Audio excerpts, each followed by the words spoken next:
ഓണത്തിൻ്റെ വൈബ് വേറെ ലെവലായിരുന്നു. ഞങ്ങളൊരു ഓണം പ്രമാണിച്ച് ലാലേട്ടൻ്റെ ഒരു ഷോ അമേരിക്കയിലുണ്ടായിരുന്നു. അത് പോസ്റ്റ്പോൺ ചെയ്തു. അപ്പോൾ കുറച്ച് ദിവസം വീട്ടിൽ വെറുതെ ഇരിക്കുകയായിരുന്നു.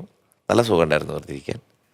അത് കഴിഞ്ഞ് ഇനിയിപ്പോൾ ഓണത്തിനായിട്ട് കുറച്ച് പ്രോഗ്രാം, നെഹ്റു ട്രോഫി വള്ളംകളി പെർഫോം ചെയ്തു. ഇനി പിന്നെ ബാക്കി ഓണത്തിൻ്റെ ചിത്രചേച്ചിയുടെ കൂടെ ഒരു ഓണമുണ്ട്. അപ്പോൾ അതിൻ്റെ എക്സൈറ്റ്മെൻറ്റ്, പിന്നെ പൃഥ്വിരാജായിട്ടൊരു ഓണം പ്രോഗ്രാമുണ്ട്. അതൊക്കെ ആയിട്ട് ഇനി പോകണം. ഇപ്പോൾ ചേട്ടൻ്റെ പെർഫോമൻസിലാണ് ഞാൻ ഈ കീറ്റാർ എന്നുള്ളൊരു ഇൻസ്ട്രുമെൻ്റ് ആദ്യമായിട്ട് ഞാൻ കാണുന്നതും അത് ശ്രദ്ധയിൽപ്പെടുന്നതും. അപ്പോൾ എനിക്കത് കാണുമ്പോൾ ഭയങ്കര അതിശയമായിരുന്നു. ഇതെന്താണ് ഈ ഒരു ഇൻസ്ട്രുമെൻ്റ്? കീബോർഡും അല്ല, ഗിറ്റാറും അല്ല. ഇങ്ങനെ തൊഴിൽ തൂക്കിയപ്പോൾ ഭയങ്കര അതിശയമായിരുന്നു സംഭവം കാണുമ്പോൾ. അപ്പോൾ ഈ ഒരു കീറ്റാർ ഉപയോഗിച്ച് പെർഫോം ചെയ്യാന്നൊക്കെ അവർ തോന്നിയത്, അതൊക്കെ പരിചയപ്പെടുത്തിയത് ആരാണ്? ഞാനും ഈ ഗിറ്റാർ ഒരു സുഹൃത്ത് വഴിയാണ് അറിഞ്ഞത്. അന്ന് ഇത്ര വലിയതല്ല, ചെറിയതായിരുന്നു. ഒരു കീപാഡിൻ്റെ പോലെയുള്ള ഒരു സാധനമായിരുന്നു. എനിക്കൊരു ഗിഫ്റ്റ് കിട്ടിയതാണ് ഈ ഗിറ്റാർ ആദ്യമായിട്ട്. മനോജ് എന്ന് പറഞ്ഞൊരു ചേട്ടൻ എവിടുന്നോ പോയപ്പോൾ അദ്ദേഹം പറഞ്ഞു, ഇത് നീ വായിച്ചു കഴിഞ്ഞാൽ ചിലപ്പോൾ രസം ഉണ്ടാവുമെന്ന് പറഞ്ഞിട്ട് അങ്ങനെ എനിക്ക് അത് തന്നു. അത് ആദ്യം എനിക്കൊരു ഫണ്ണായിട്ട് തോന്നി. കാരണം നമ്മളെപ്പോഴും കീബോർഡ് ഇങ്ങനെയല്ല വായിക്കുക.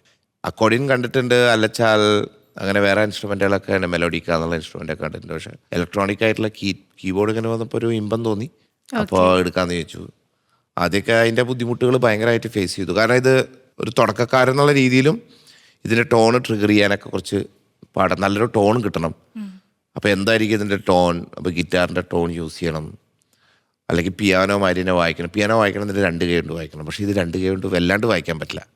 അങ്ങനെ വായിക്കാം, പക്ഷെ ഒരു കൈ ഇങ്ങനെ വെക്കണം. അപ്പോൾ ഒരു ലീഡ് വായിക്കുന്ന രീതിയിൽ വായിച്ചാലേ ഇതിനൊരു എഫക്റ്റ് ഉണ്ടാവുള്ളൂ. അപ്പോൾ അങ്ങനെ കുറച്ച് നാളെടുത്തു ഒന്ന് സിങ്കാവാൻ.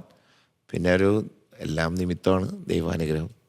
ഇപ്പോൾ ഒരുപാട് വർഷങ്ങളായിട്ട് ഒരു വൺ മാൻ ആർമി ആയിട്ട് ഒരു ഗിറ്റാർ ചേട്ടൻ്റെ ഒരു ഐഡൻറ്റിറ്റി തന്നെ ആയി മാറിയിട്ടുണ്ട്. അപ്പോൾ ഒരുപാട് പാട്ടുകാരും മ്യൂസീഷ്യൻസൊക്കെ വന്നിട്ടും ഈ ഒരു ഫീൽഡിൽ സ്റ്റീഫൻ ദേവസിയോടും ഒരു ഓളം സൃഷ്ടിച്ച വേറെ ആളില്ല. അപ്പോൾ ഈ ഒരു ജേണി, അപ്പോൾ how did you feel this journey? എങ്ങനെയാണ് അതിനെ നോക്കി കാണുന്നത്? ഗിറ്റാർ വേണമെന്ന് വാശി പിടിച്ച ആളല്ല ഇയാൾ.